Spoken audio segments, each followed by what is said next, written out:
Sudah ya. Tentang fungsi padat peluang, kemudian jadi 3 hal, ada distribusi peluang kontinu yang disebut normal, lalu ada pendekatan dari binomial ke normal. Nah, PT ini juga campurannya ada yang bahasa Indonesia, ada yang bahasa Inggris. Saya kira bahasa Inggrisnya relatif mudah. Kita coba mulai ya, sudah kita tunggu 5 menit ini soalnya.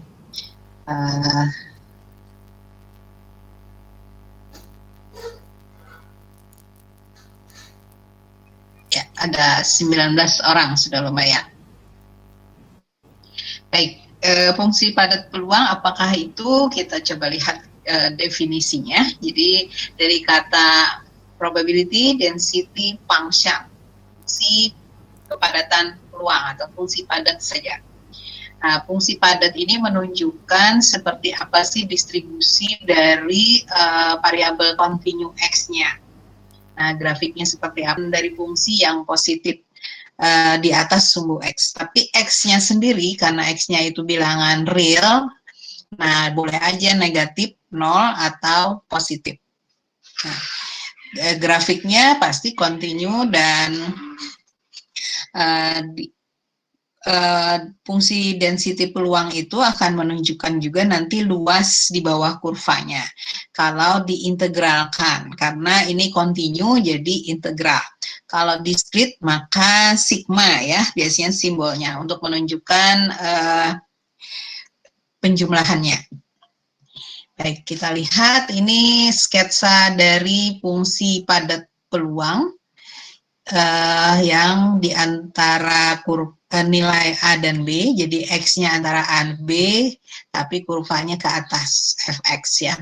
Nah, fungsi Fx adalah fungsi padat peluang dari peubah acak kontinu X, dia didefinisikan di atas himpunan semua bilangan real. Jadi tadi saya bilang, kalau di bilangan real, X-nya boleh negatif, boleh 0, boleh positif. Tetapi Fx-nya harus selalu lebih besar sama dengan 0. Atau dia harus selalu positif. Nah, yang menarik dari fungsi padat peluang ini, seheboh apapun fungsinya, sekompleks apapun fungsinya, tapi nilai integralnya antara minus tahingga sampai tahingga itu hanya sama dengan 1. Jadi luas di bawah kurva itu hanya sama dengan 1. Ini mengingatkan kita bahwa di sebuah probabilitas nilai maksimumnya itu adalah 1. Nah, fungsi padat peluang juga adalah fungsi probabilitas. Makanya kalau dilihat di persamaan nomor 3, probabilitas X antara A, B itu sama dengan integral batas bawah A, batas atas B dari Fx dx, dari fungsi padat peluangnya sendiri. Kalau A-nya dirubah jadi minus tahingga, B-nya dirubah jadi plus tahingga, maka integralnya akan sama dengan 1. Gitu ya kira-kira. Jadi ada 3 hal dari karakteristik fungsi padat peluang. Yang pertama, fungsinya sendiri bernilai positif, kemudian integral minus tahingga sampai tahingga Fx-nya 1, lalu kalau mau mencari berapa probabilitas antara A dan B dari nilai X-nya, maka integral AB Fx dx. Ini jadi prasyarat dari sebuah fungsi padat peluang. Kalau ketiga sifat ini tidak dipenuhi, maka sebuah fungsi gagal menjadi fungsi padat peluang. Gitu ya. Cukup jelaskah? Jelas, Bu. Halo? Jelas, Bu. Jelas, baik. Nah, ini contoh sebuah fungsi padat peluang. Misalkan perubah acak X dinyatakan galat, pengukuran sebuah percobaan fisika. Nah, fungsi padat peluangnya terdiri atas 2 ya. Fx-nya sama dengan X kuadrat dibagi 3 kalau X-nya antara minus 1 sampai 2. Dan Fx akan bernilai 0 untuk X lainnya. Ini kebayang nggak ya, ini ada sebuah nilai, sebuah kurva antara antara minus 1 sampai 2 dengan X kuadrat bagi 3. Jadi kalau minus 1 kuadrat walaupun minus satunya nggak masuk ya. Minus 1 kuadrat 1 bagi 3 sepertiga. Kemudian 2-nya dikuadratkan 4 bagi 3, jadi 1 sepertiga. Sementara di tempat lain lurus saja sesuai sumbu X, karena nilai fx-nya 0. Gitu. Nah, tunjukkan bahwa syarat 2 pada definisi 1 terpenuhi. Lalu hitunglah probabilitas 0x1. Sudah diberikan jawabannya di bawah. Syarat fungsi padat peluang minus 1 sampai dengan minus tak hingga sampai tak hingga plus di dalam hal ini karena yang lainnya 0 maka akan sama dengan integral minus tak hingga sampai tak hingga itu akan sama dengan integralnya minus 1 sampai 2 saja dari fx. Jadi x kuadrat per 3 dx. Nah, secara kalkulus kita sudah tahu kalau integral itu pangkatnya nambah n plus 1 dan di bawahnya dikalikan. Gitu. Penyebutnya dikalikan n plus 1. Sehingga nilainya x pangkat 3 bagi 9 dengan batasnya tetap minus 1, 2. Kalau disubstitusi 2 pangkat 3, 8, minus 1 pangkat 3, ya 2 pangkat 3, 8, 8 per 9 dikurang yaitu dikurang minus 1 pangkat 3, jadi dikurang minus sebenarnya, makanya jadi plus 1/9, maka nilai keseluruhan dari minus tak hingga 3 itu 1 nilai integralnya. Nah, dengan 1 kemudian dihitunglah probabilitas pada X antara 0 dan 1, itu nilainya 1/9. Jadi fungsi padat fx di contoh 1 itu merupakan sebuah fungsi padat peluang. Kenapa? Karena integral minus tak hingga sampai tak hingganya 1, nilai biasanya sendiri positif, lalu berlaku juga nilai integral antara 0, 1, x kuadrat per 3x-nya sama dengan 1/9. Itu untuk mengetes yang B-nya bahwa nilainya positif. Gitu. Sampai di sini sudah jelas? Jelas, Bu. Jelas ya. Jadi untuk membuktikan fungsi padat peluang, 3 syarat tadi digunakan. Ya, kita lanjut ke contoh kedua. Tentukan konstanta C sehingga fungsi fx-nya adalah fungsi padat peluang, kemudian hitung probabilitas 1x antara 1 dan 2. Nah, fx sama dengan cx kuadrat, tetapi di x antara 0 dan 3 saja, tempat lainnya 0.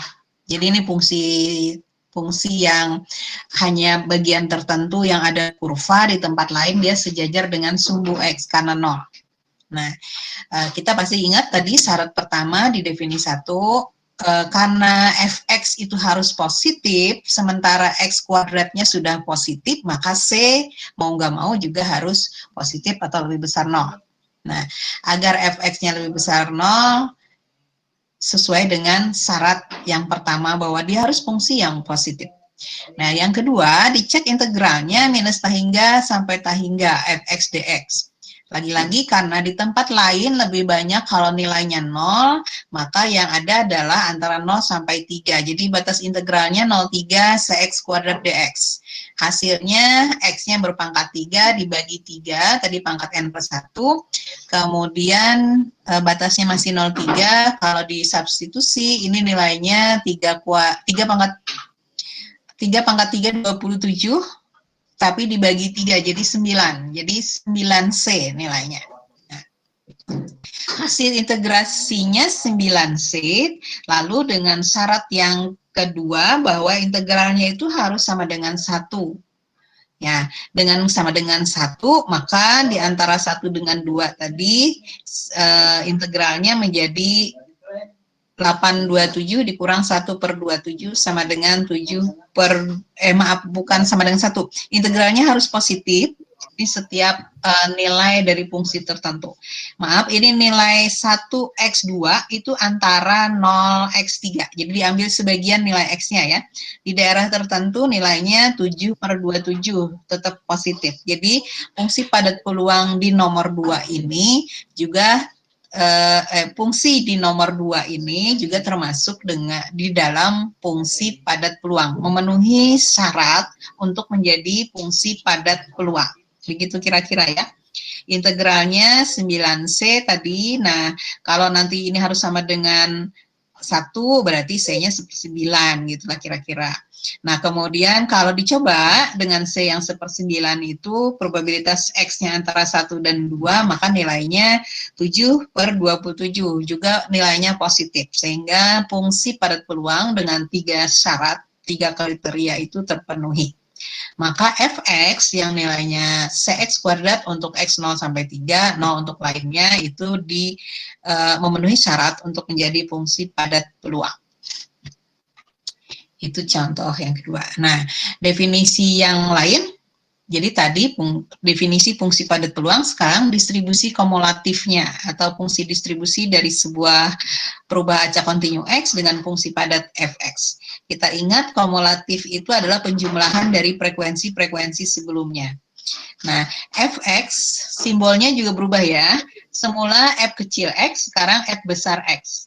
F besar X adalah probabilitas di mana nilai X-nya lebih kecil sama dengan X tertentu. Nah, kalau diintegralkan minus hingga sampai X, FT dt. Jadi nilainya tadi kan X-nya X besar lebih kecil sama dengan X tertentu. Nah, itu kalau di simbol integral berarti dari minus hingga sampai X tertentu. Dari fungsi yang tadinya fx diintegralkan bisa berubah jadi ft dt simbolnya karena variabelnya dalam x. Nah, di mana minus tak hingga x sampai tak hingga. Jadi x besar itu nilainya jauh antara minus tak hingga sampai tak hingga. Nah, akibat dari definisi fungsi padat peluang ini, maka probabilitas A, X, B, jadi X di antara nilai A dan B itu akan sama dengan fungsi padat peluang sampai titik B dikurangi fungsi padat peluang, fungsi kumulatif, ya, fungsi kumulatif di titik B dikurangi fungsi kumulatif sampai titik A, gitu. Nah, kalau dibalik lagi, maka F kecil X adalah diferensial dari fungsi akumulatif yang simbolnya huruf besar F-nya. Jadi dfx dx. Sampai di sini cukup jelaskah?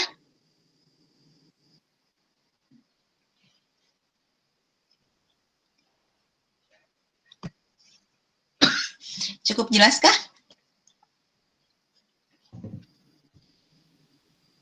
Cukup ya. Baru 21 ini bergabung, masih kurang 4 nih. Kita kembali ke materi. Nah, dari yang sudah diberikan tadi, ada beberapa contoh distribusi kontinu. Misalkan, distribusi normal yang hari ini akan kita pelajari, distribusi uniform, student T, eksponensial, gamma, Fisher, dan lain-lain. Masing-masing punya fungsi padat peluang yang berbeda-beda, gitu ya. Hari ini kita melihat fungsi distribusi normal.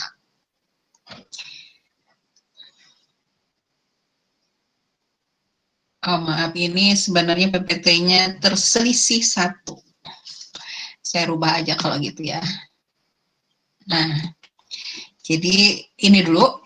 Maaf, ada contoh 3 dari fungsi padat peluang dari yang bersifat kumulatif di sebuah fungsi kecil fx dengan nilainya cx kuadrat, tadi udah dihitung di atas. Nah, kalau padat peluangnya menjadi f besar x, A0 sampai 3 ft dt, ditambah 3 sampai x ft dt. Ini karena 0 untuk lainnya dan integral 0 itu tetaplah 0, jadi integral 0,3 t kuadrat per 9 dt-nya yang sama dengan 1. Nah, kalau demikian, 0x dan 3 tadi bisa diperoleh, C-nya adalah 1/9 dan integralnya menjadi X pangkat 3 per 27. Jadi ini kelanjutan dari yang di atas tadi. Nah, sehingga dari fx yang cx kuadrat, itu perhatikan ya, yang contoh 3 yaitu fungsi semulanya f kecil x, cx kuadrat, x-nya antara 0 dan 3, 0 lainnya, itu menjadi fungsi kumulatif dengan simbol f besar x, di mana sekarang cabangnya ada 3.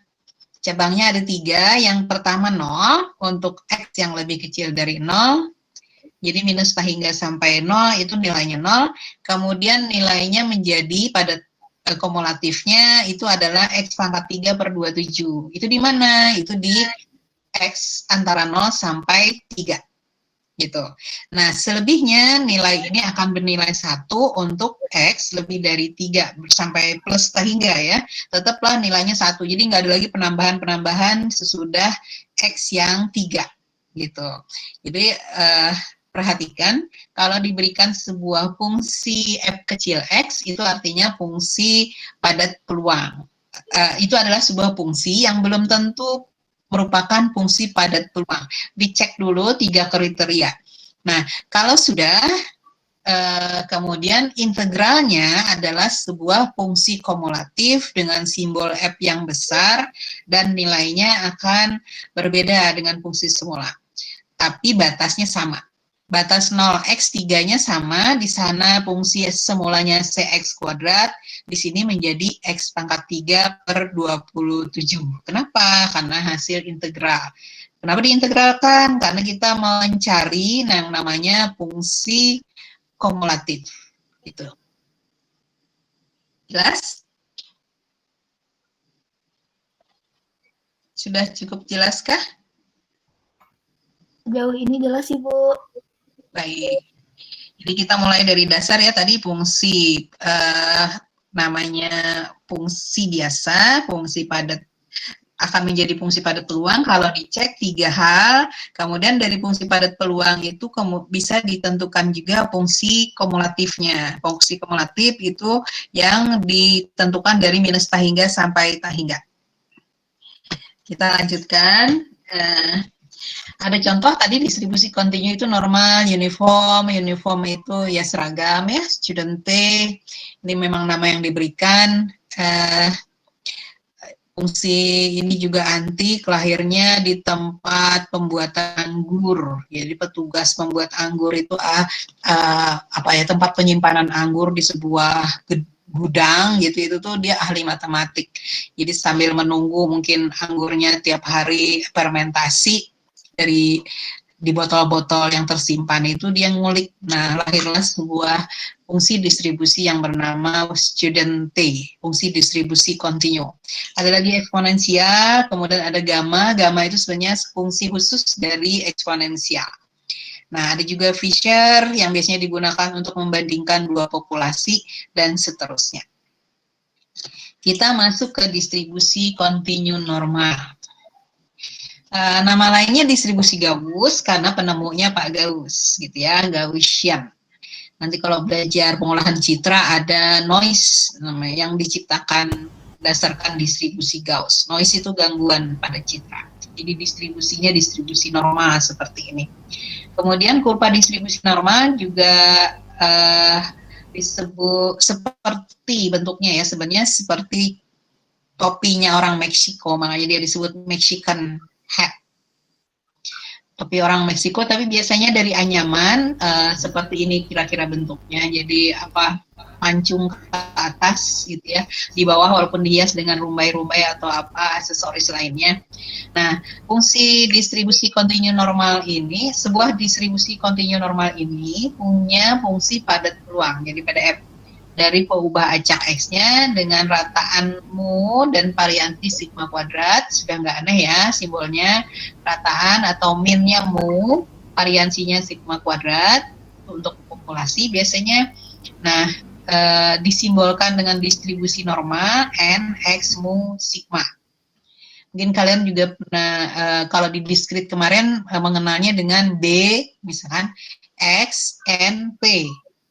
Ya, binomial. Nah, atau Poisson dengan X, lambda, gitu ya. Nah, T, kalau T-nya B-nya sama, unit waktunya T-nya biasanya hilang, kalau di Poisson. Nah, atau Poisson. Nah, di fungsi distribusi normal ini 1 per sigma akar 2 V dikali, jadi itu konstanta awalnya, dikali itu sama dengan juga C, kalau tadi di fungsi sebelumnya, di contoh-contoh, jadi C-nya 1 per sigma akar kali akar 2V. Nah, dikali E pangkat minus setengah, dikali X minus mu per sigma kuadrat.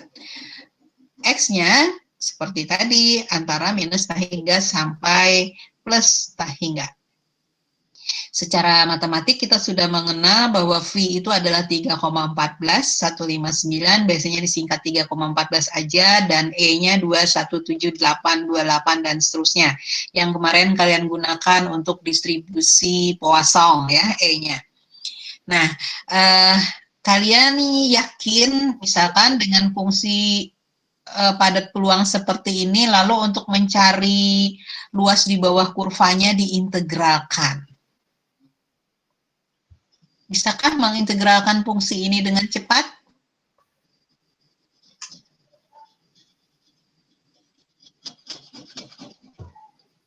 No? Fungsi distribusi normal kalau diintegralkan, konstantanya harusnya keluar, karena ini C aja ya. C 1 per sigma akar 2V integral. Jadi di dalam integralnya tinggal E-nya. E minus setengah X minus mu per sigma baru dikuadratkan. Itu.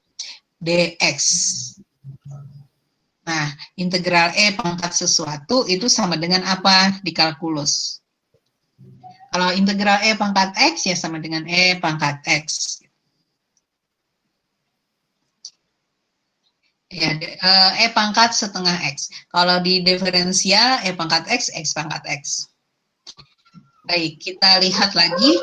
Kalau di sebuah kurva dari sebuah distribusi yang normal, ini yang pertama berbeda min-nya. Jadi mu 1 itu lebih kecil dari mu 2, sehingga mu 1 ada di sebelah kiri, mu 2-nya di sebelah kanan.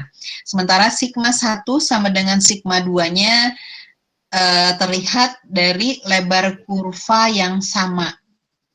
Gitu. Jadi standar deviasi atau sigma itu sebenarnya adalah lebar kurvanya. Apakah kurvanya menyempit, tinggi, atau dia lebar, lebih rendah gitu. Nah, itu kaitannya dengan informasi sigma.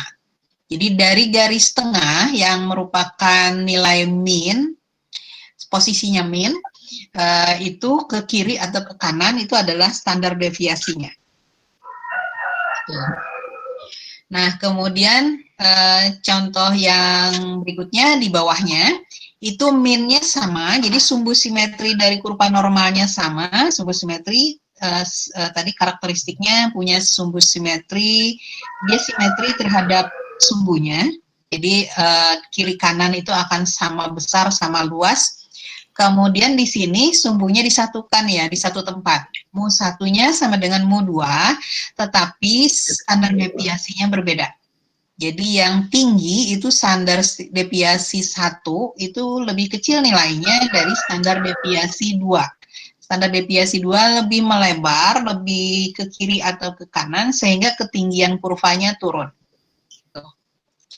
Nah, ini kalau distribusi normal yang biasa, di mana min-nya mu, standar deviasinya sigma. Nah, untuk memudahkan, biasanya digunakan distribusi normal baku, istilahnya. Standar normal distribution. Distribusi normal baku ini, mu-nya dibuat 0, dan variansinya dibuat 1. Sehingga di persamaan integral tadi kalau kita kerjakan tidak susah. Ini kalau mu-nya 0 berarti di atasnya tinggal X kan? Gitu enggak? Halo? Benar? Kalau mu-nya 0 dari persamaan N, nah, tinggal X kuadrat, yang bawahnya sigmanya juga 1 kuadrat adalah 1. Jadi minus setengah X kuadrat. Gitu. Nah, kalau integral E pangkat minus setengah X kuadrat, ya jauh lebih gampang dengan di X minus mu kuadrat. Karena harus pemisahan dulu. Pemisahan, misalkan itu Z X minus mu, du Z sama dengan du X, kan gitu. Dan seterusnya. Jadi ada usaha dari sebuah distribusi kontinu normal menjadi kontinu normal baku dengan membuat min-nya 0 dan standar deviasinya 1. Itu ya. Nah, kita selingan dulu.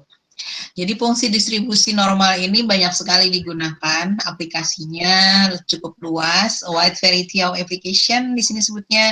Contohnya apa? Kalau kaitannya dengan manusia tinggi itu juga biasanya normal, distribusinya normal. Di anak kecil tingginya segitu, kalau remaja naik, kalau bapak-bapak, aki-aki udah beda lagi gitu ya. Nah ini biasanya membentuk sebuah distribusi normal, tinggi. Biasanya juga berat badan, tapi kalau sekarang agak susah ya karena makanannya fast food, anak remaja berat badannya bisa besar gitu, tidak sesuai dengan proporsi umur seperti tinggi. Nah, tapi perlu bisa diuji apakah sebuah kumpulan data itu merupakan sebuah distribusi normal. Nah, di scientific pengukuran itu biasanya berdistribusi normal. Katakanlah kalian praktikum kimia mengukur apa, misalkan tentang kepadatan molekul, misalkan tentang intensitas.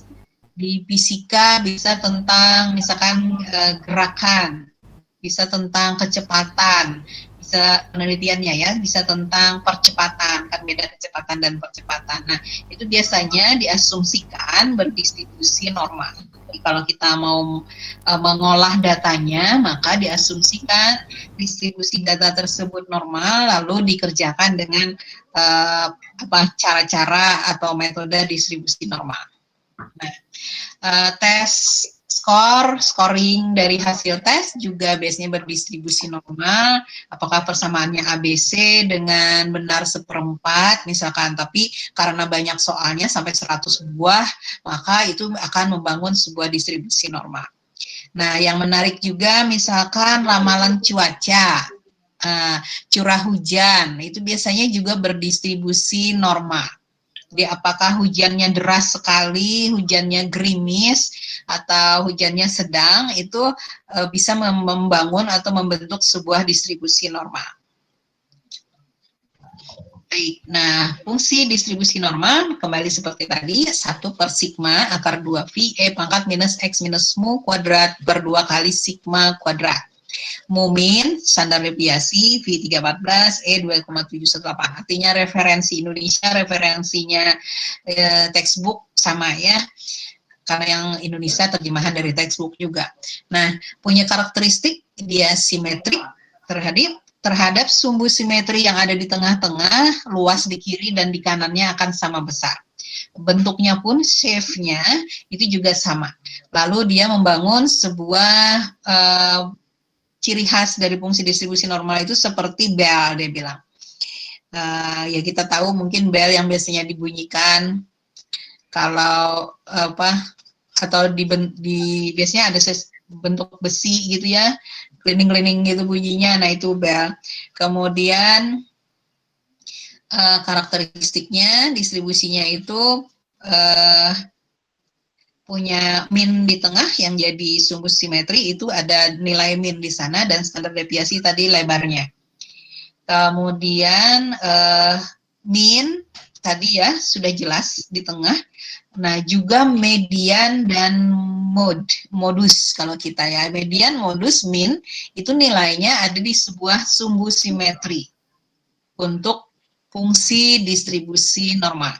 Nah, begitu nilai min, median, dan modus berbeda, maka fungsi distribusi normalnya tidak lagi simetris seperti ini. Nanti puncaknya itu mungkin miring agak ke kiri, miring agak ke kanan, akibat dari median dan modus yang berbeda dengan nilai minnya. Kalau semuanya sama di satu posisi, maka bentuk kurva normalnya seperti ini, standar ya, seperti bells, kemudian simetrik. Nah, ini contoh yang lain di mana min berbeda-beda. Yang satu minnya minus 10, kurva pertama. Yang kedua minnya 0, kurva kedua. Dan yang ketiga minnya 20. Jadi boleh minnya itu negatif atau 0 atau positif sesuai dengan sumbu X. Tapi nilai kurvanya selalu di atas sumbu X, selalu positif. Baik.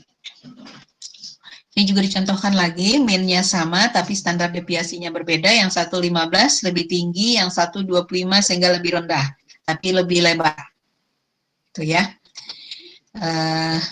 Kemudian di luas di bawah kurva. Nah, tadi kita ingat fungsi distribusi peluang itu integral minus tahingga sampai plus tahingganya sama dengan 1. Sehingga kalau diterapkan pada fungsi distribusi normal, maka di sebelah kiri sampai minus tahingga sampai dengan titik min, garis putus-putus, itu cuma setengah luas di bawah kurvanya. Kemudian dari titik tengah atau min yang garis tadi putus-putus itu ke sebelah kanan plus tahingga berapapun panjangnya ke kanan itu juga tetap sama, luas di bawah kurvanya adalah 0,5. Jadi kalau kita menghitung nanti berapa probabilitas di bawah distribusi normal, itu biasanya kita juga memanfaatkan nilai simetri ini. Jadi setengah di sebelah kiri, setengah di sebelah kanan. Cukup jelas? Jelas, Ibu. Jelas. Jelas, Bu. Cukup. Semoga masih bisa khusyuk mendengarkan. Kita coba lihat ini. Nah, distribusi normal dengan min yang tadi boleh negatif, boleh 0, boleh positif, sekarang digeser menjadi 0. Dan standar deviasinya pun yang positif itu juga digeser menjadi 1. Nah, kalau seperti itu, jadi N01, NX01 itu disebut distribusi normal standar. Distribusi normal standar adalah sebuah distribusi normal dengan sifat khusus di mana min-nya 0 dan standar deviasinya 1. Oke ya? Halo? Ya, Bu. Ya, Ya, Bu. saya agak khawatir kalau saya cuma ngomong Ya, sendirian. Bu. Ya, Bu. Sudah 24 sekarang, baik. Kita kembali ke sini. Ada distribusi normal dan ada distribusi normal standar. Perbedaannya apa? Yang normal, min-nya bisa negatif 0 positif, yang standar min-nya 0. Yang normal biasa, variansinya boleh nilai positif saja. Sementara kalau distribusi normal standar, variansinya, standar deviasinya, harus sama dengan 1. Jadi standar deviasi yang sama dengan 1 juga berdasarkan atau berasal dari variansi yang sama dengan 1. Nah, tadi simbolnya N untuk distribusi normal, kalau sekarang normal standar, simbol X-nya menjadi Z. Nah, perhatikan detailnya ya. Semula gambarnya kan selalu itu X. Sekarang karena normal standar, jadi berubah menjadi Z. Jadi Z sebenarnya dari zero, dari min-nya, jadi disimbolkan Z. Nah, ini bagaimana dengan probabilitas kumulatifnya? Probabilitas kumulatifnya itu bisa dilihat, jadi kalau Z minus tahingga sampai tahingga akan sama dengan 1. Nah, kalau Z-nya kurang dari 1, artinya probabilitas Z kurang dari sama dengan 1, ini kalau diuraikan sama aja dengan probabilitas Z kurang dari minus tahingga sampai dengan 1. Nah, luas di bawah kurvanya berapa? Itu namanya probabilitas kumulatif. Yang pasti kalau dilihat dari sini akan bernilai kurang dari setengah atau bernilai lebih dari setengah.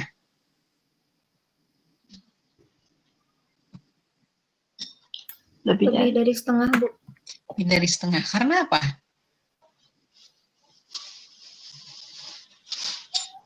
Lebih dari. Ya, karena apa lebih dari?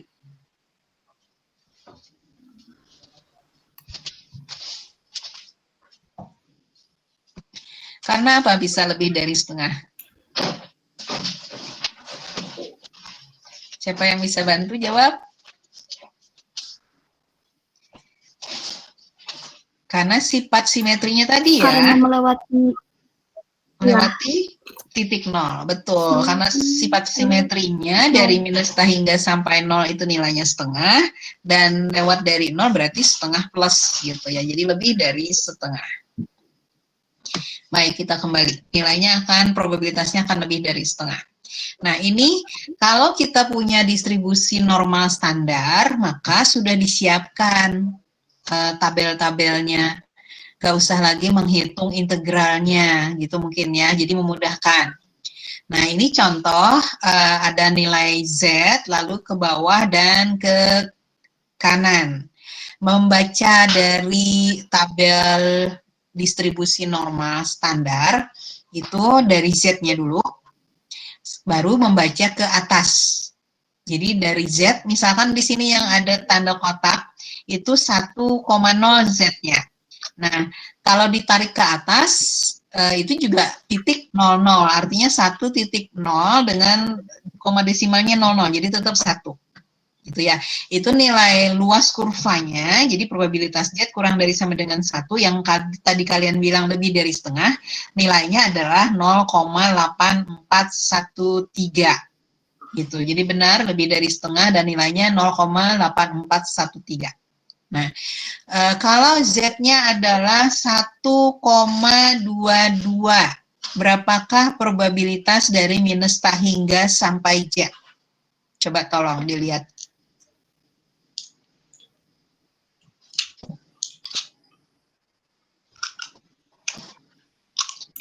Kalau Z-nya 0,888. betul, 0,888 yang 4 kali ya, 8-nya. Nah, itu jadi membacanya 1,2 baru ke atas 0,2. 1,2 titiknya disamakan posisinya jadi 1,22. Itu ya. 1 kan 2 tambahin 0 jadi 2, di ujungnya lagi ada 2, jadi 1,22. Nah, ada kalanya kita dibalik kasusnya. Jadi diketahui probabilitasnya, disuruh mencari Z-nya atau batasnya.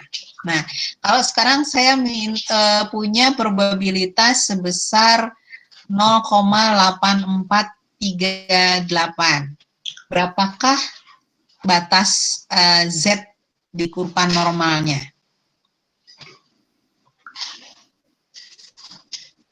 Saya punya fungsi kumulatif 0,8438. Berapakah batas Z saya? 1,01.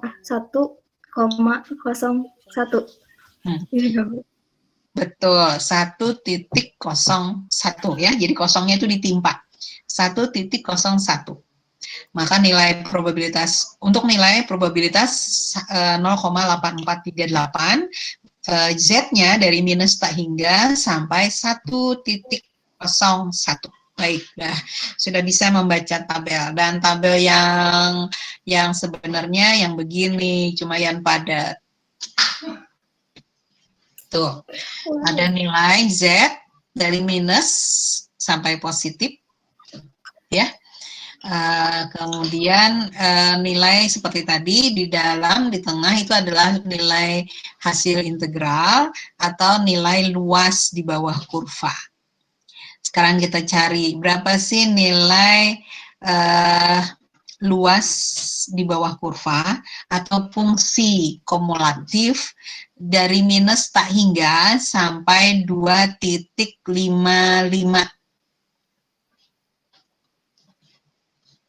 Cukup jelaskah tabelnya di layar kalian?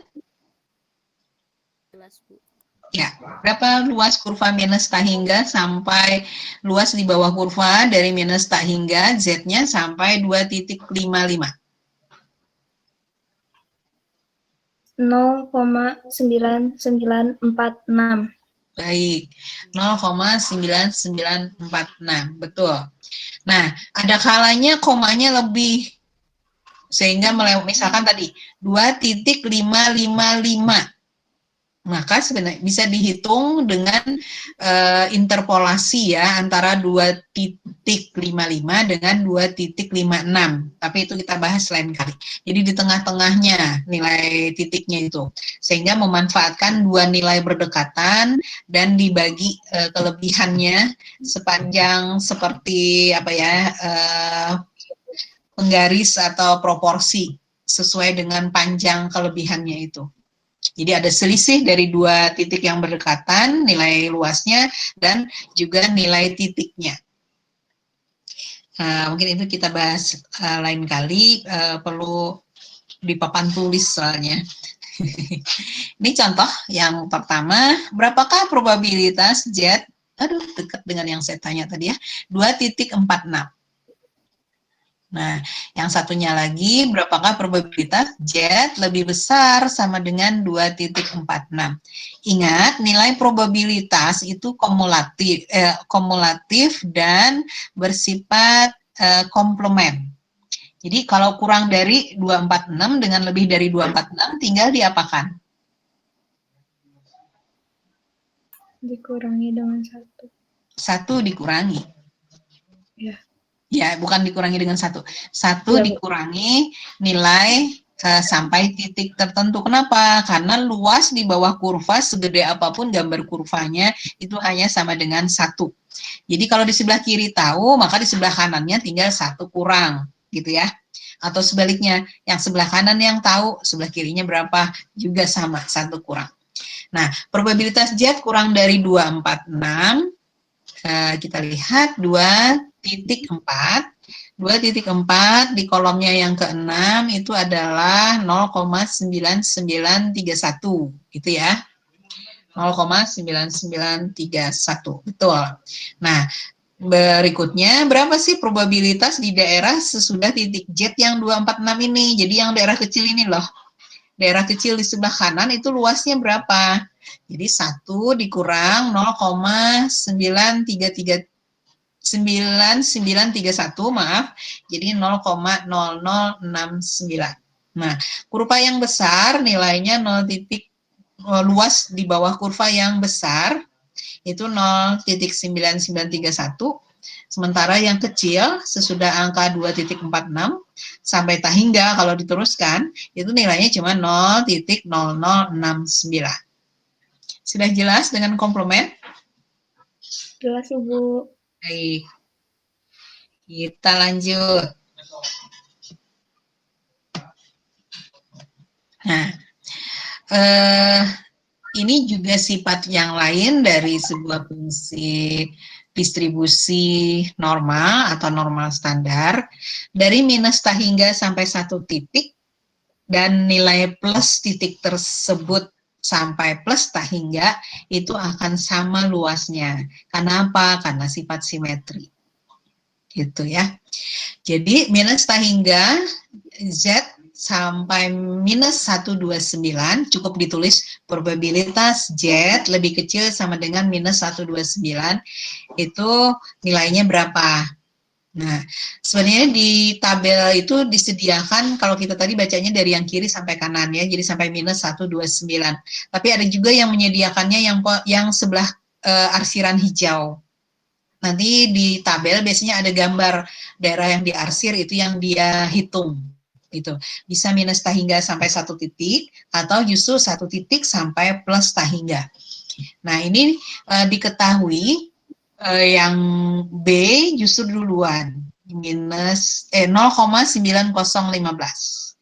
Nah, yang satu antara minus tak hingga yang merah minus tak hingga sampai 1 titik minus 1,29 itu dihitung belakangan. 1 dikurang 9015. Ini sebenarnya karena pengaruh tabel yang menyediakan nilai-nilai di sebelah kanan.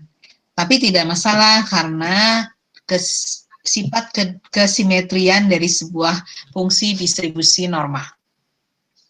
Di situ terlihat probabilitas Z lebih besar sama dengan 129 itu akan sama dengan 1 dikurang probabilitas Z yang lebih kecil sama dengan 1.29. Nah, semoga sudah jelas. Terus ya.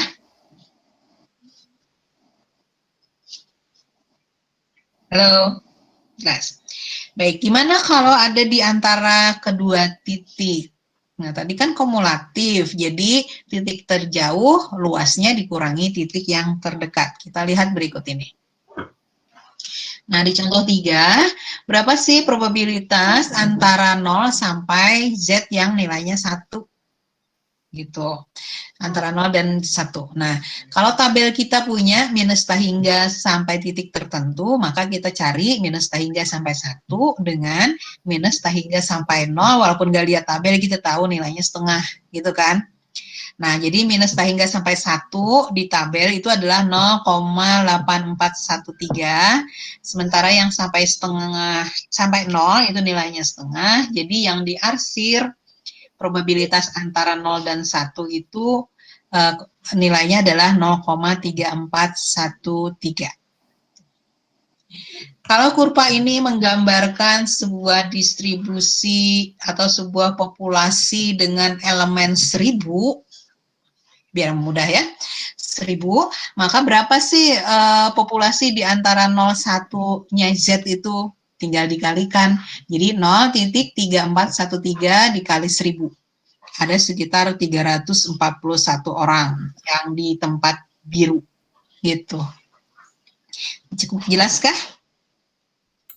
Jelas, Ibu. Baik, kita coba lagi. Nah, ini probabilitas antara minus 167Z ke 1. Diketahui 7938 gitu. Nah, yang diminta adalah probabilitas minus 167 sampai dengan Z-nya 1, 07938. Nah, kebalikannya yang diarsir kurang dari minus 167 dan lebih dari 1 itu nilainya adalah komplement. 1 dikurang 0,7938 jadi 0,2062. Nah, penulisan probabilitas minus 167Z1 itu sama juga dengan probabilitas Z kurang dari sama dengan 1 dikurang 1 dikurang probabilitas Z yang lebih kecil sama dengan 167. Ini menggunakan sifat simetrinya ya. Jadi 1 komplement. Tergantung, lagi-lagi tergantung tabel distribusi norm diberikan ke kita. Perhatikan biasanya di situ ada nanti gambarnya, arsirannya di mana itu yang dia hitung sebagai luas di dalam di bawah kurva atau nilai-nilai yang ada di tengah tabel, nilai probabilitas. Nah, distribusi normal standar ini jadi review dengan bahasa Indonesianya. Z itu digeser untuk dari asalnya mu menjadi 0 adalah X minus mu per sigma. Tuh. Jadi Z yang berasal dari X dengan min mu dan standar deviasi sigma, sekarang dirubah menjadi Z yang nilainya adalah X minus mu per sigma. Z akan mempunyai min 0 dan standar deviasi 1. Nah, kalau diintegralkan yang asalnya normal biasa dengan dx, lalu dirubah ke Z, X minus mu per sigma itu kan jadi Z. Dengan nilai Z yang di atas itu, maka Z kuadrat dengan satuan Z. Karena Z-nya sama dengan 2X, jadi dx-nya diganti dz, E-nya pangkat minus Z kuadrat per 2, itu menjadi distribusi normal standar yang probabilitasnya di antara Z1 sampai Z2. Jadi kalau kita punya permasalahan, diketahui variabelnya dalam distribusi, dalam variabel continue X, maka variabel continue X itu ditransformasi dulu menjadi variabel Z. Gitu. Gimana mentransformasinya? X dikurang mu per sigma. Mu-nya dari mu-nya X dan sigmanya juga dari sigma variabel continue X. Itu ya. Oke, nah ini tadi saya bilang biasanya diikuti dengan gambar. Nah, gambarnya di sini ditunjukkan area dari sebelah kiri sampai titik Z. Artinya luas di dalam tabel ini adalah dari minus hingga sampai sebuah titik Z. Z-nya tadi mana? Z-nya di sini bisa 2,05 berarti probabilitas 2.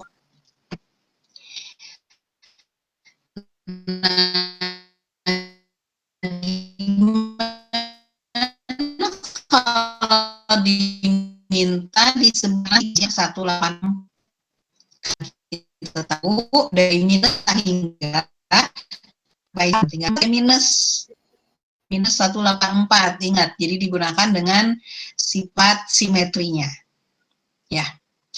Ini mudah-mudahan cukup jelas di sini. Jadi dua sebelah kanan antara 1 dikurang luas sebelah kanan berarti 1 dikurang luas sebelah kiri. Sekarang Z-nya 184. Yang diminta lebih besar dari 184 atau sebelah kanan. Nah, dari sebelah kanan itu kalau sampai titik 184 diketahuinya 0,9671 maka tinggal dikomplemenkan yang sebelah kanan 1 dikurang 0,9671 seperti tadi kita latihan di PPT slide sebelumnya maksud saya.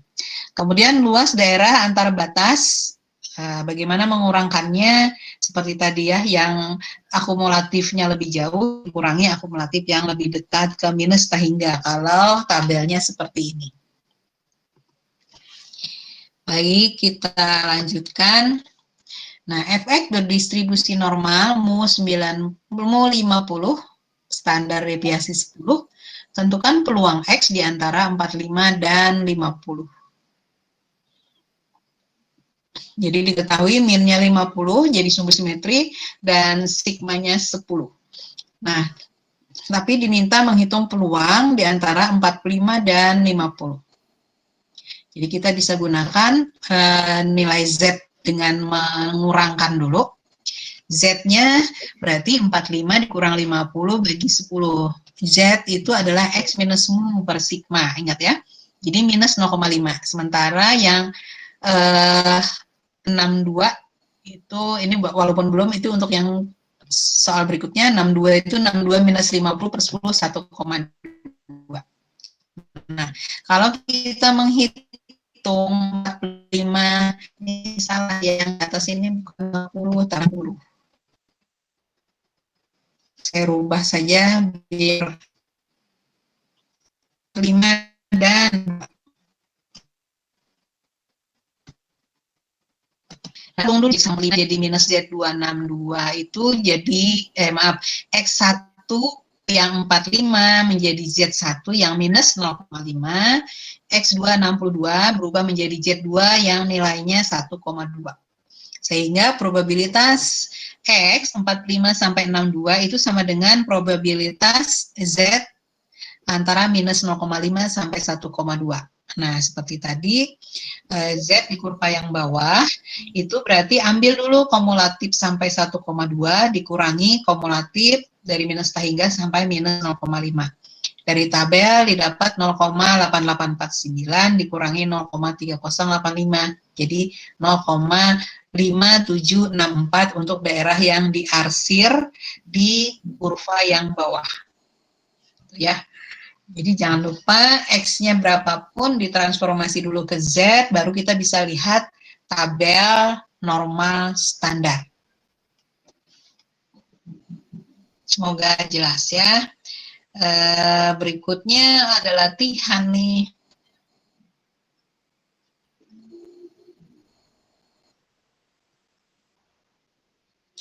Baik, kita coba cermati aja dulu soalnya, nanti dikerjakan belakangan ya. Nomor 1, suatu jenis baterai mobil, jadi kayak akinya ya, rata-rata berumur 3 tahun dengan simpangan baku 0,5 tahun, artinya bisa aja 2,5 jika dia sudah habis, harus diganti. Atau mungkin kalau lagi beruntung bisa aja misalkan 3,5 pun bisa bertahan tahun. Bila dianggap umur baterai berdistribusi normal, carilah peluang suatu baterai berumur kurang dari 2,3 tahun. Oke, kita harus nulis apa ini? Variabelnya apakah X atau Z?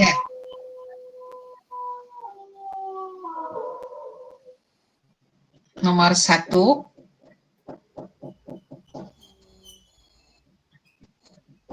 Halo.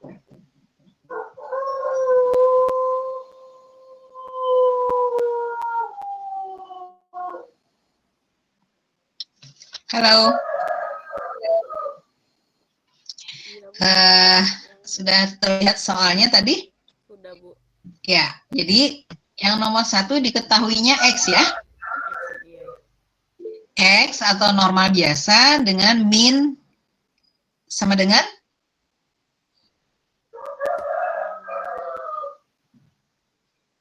min sama dengan 3. 3, betul. Lalu simpangan bakunya atau sigmanya 0,5. Nah, probabilitas X kurang dari sama dengan 2,3. Jadi ditransformasi dulu ke Z, baru dilihat tabel distribusi normal. Ya, itu 1 titik. Nah, yang kedua gimana? Sebuah perusahaan listrik menghasilkan bola lampu umurnya berdistribusi normal dengan rataan 800 jam. Ingat itu simpangan bakunya 40 jam. Hitung peluang suatu bola lampu dapat menyala antara 778 dan 834 jam. Jadi ini juga sama probabilitas X, probabilitas 778 kurang dari X kurang dari sama dengan 834 itu dirubah dulu menjadi probabilitas Z kurang dari berapa sampai berapa. Nah, antara berapa sampai berapa, maaf. Nah, nanti dihitung, dilihat kumulatif tertinggi dikurangi kumulatif terendah dan tabelnya bisa dilihat dari tabel distribusi normal tadi.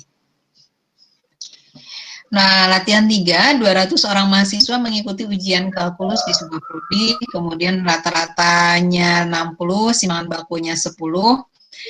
Jika nilainya menyebar secara normal, berapa persen yang mendapat nilai A jika nilai A lebih besar sama dengan 80?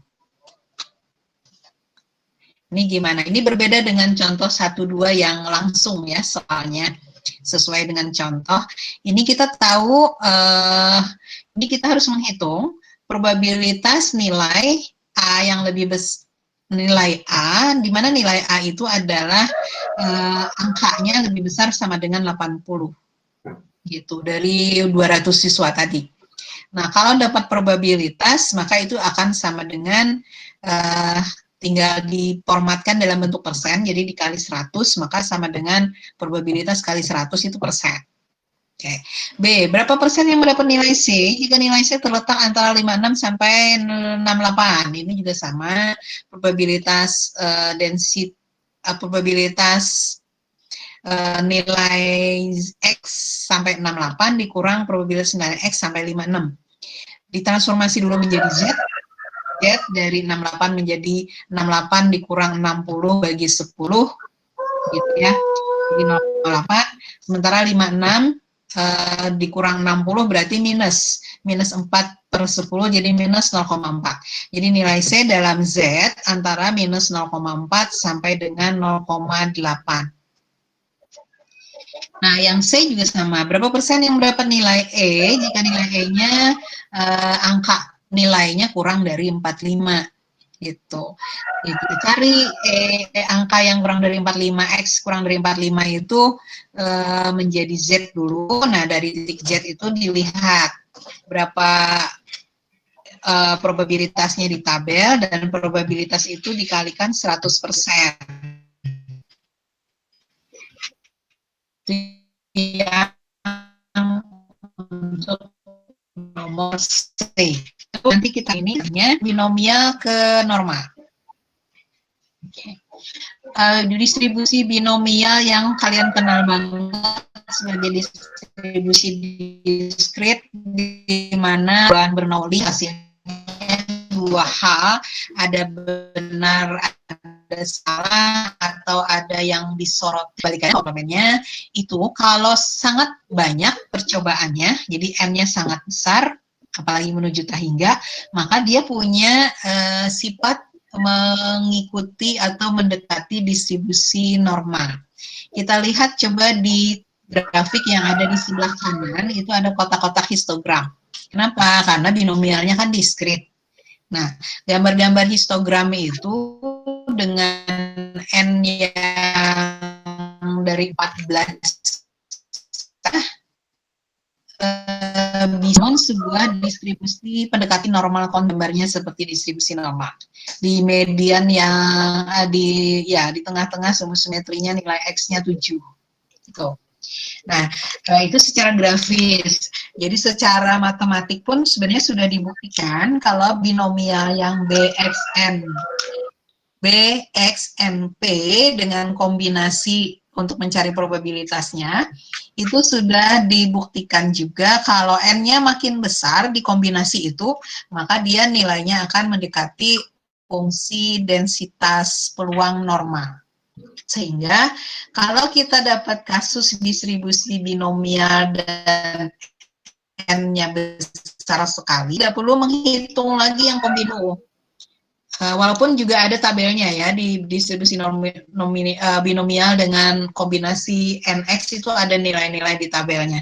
Tapi kita bisa lakukan dengan pendekatan diskrit ke normal, di mana distribusi binomial kemarin kita ingat min-nya adalah N kali P, variansinya adalah N P-Q. Sehingga kalau di normal kita perlu min, ya tinggal dihitung dari binomial N kali P. Kalau di normal kita perlu variansi standar deviasi, maka hitung dulu di variansinya di binomial, yaitu akar N kali Pi kali Q, kemudian diakarkan. Gitu. Sehingga Z dari distribusi normal standar yang didekati oleh distribusi diskrit binomial itu adalah X minus N kali P dibagi akar N Pi Q. Nah, makin besar N, maka N itu mendekati Z yang 0 dan 1. Min-nya 0, standar deviasinya 1. Ini kalau contohnya, misalkan distribusi binomialnya dengan N yang 15, sebenarnya N-nya kecil 15 ya, tapi bisa dicoba di sini untuk perhitungan ke distribusi binomial. P-nya 0,4, artinya probabilitas sesuatu yang dianggap sukses 0,4. Nah, hitung P dengan X sama dengan 4 di distribusi binomial. Maka kita menghitungnya dengan kombinasi 15,4, gitu kan? Kombinasi 15,4, lalu P-nya 0,4 dipangkatkan 4, dan Q-nya 0,6 dipangkatkan 6. Itu nilainya, kalau ringkasnya di sini 0,1268. Nah, kalau nilai peluang itu dihampiri dengan distribusi normal, maka kita hitung dulu min-nya N kali P. 15 kali 0,4, dapatnya 6. Sigma kuadrat N Pi Q, variansi. 15 kali 0,4 kali 0,6, dapatlah 3,6. Nah, kalau diakarkan jadi akar 3,6 itu 1,897. Nah, dari perhitungan binomial, di mana probabilitas X sama dengan 4-nya 0,1268, kita lihat ke distribusi yang kontinu. Nah, karena kontinu, 4 itu antara 4 dikurang setengah satuan terkecil. Ingat ya, seperti di tabel frekuensi, kalau mau menghitung min, median, modus.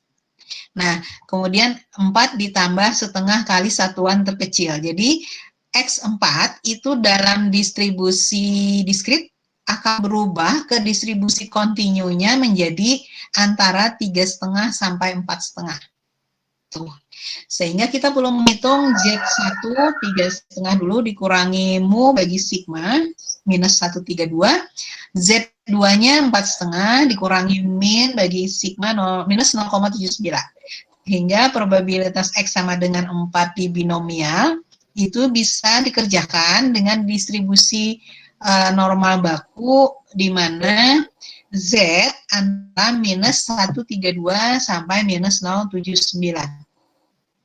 Nah, kalau seperti ini kita tinggal melihat tabel distribusi normal standar sampai titik minus 079 dapatnya 0,2148. Kemudian sampai titik minus 132 Z-nya itu dapat distribusi di dalam kurvanya nilai fungsi densitas atau nilai probabilitas di dalam kurvanya 0,0934, sehingga ini kan yang kalau minus angka kecilnya lebih tinggi berarti 0,1214. Nah, min 0,1214 tidak terlalu jauh dengan 0,1268. Jadi beda dari digit ketiga dan digit keempatnya. Artinya kalau kita bicara akurasi, dia sudah punya keakuratan sampai per 1000. Gitu. Jadi apakah dikerjakan dengan binomial, lalu kita hitung binomialnya di X sama dengan 4, atau kita hitung dengan kontinu. Ini kalau N-nya 15 sih bisa dihitung dengan X sama dengan 4, lebih gampang binomial ya. Tapi kalau N-nya sudah sangat besar, misalkan 1500, ya sudah lumayan. Lebih baik menggunakan distribusi normal standar. Gitu kira-kira pesannya, bahwa distribusi binomial dengan N besar itu akan mendekati distribusi normal. Bisa ditunjukkan dengan kurva histogram dan kurva distribusi normal. Nah, gimana cara transformasinya? Gunakan min-nya N kali P dan variansinya N Vicky untuk mendapatkan min dari Z dan min dari standar deviasi dari Z-nya.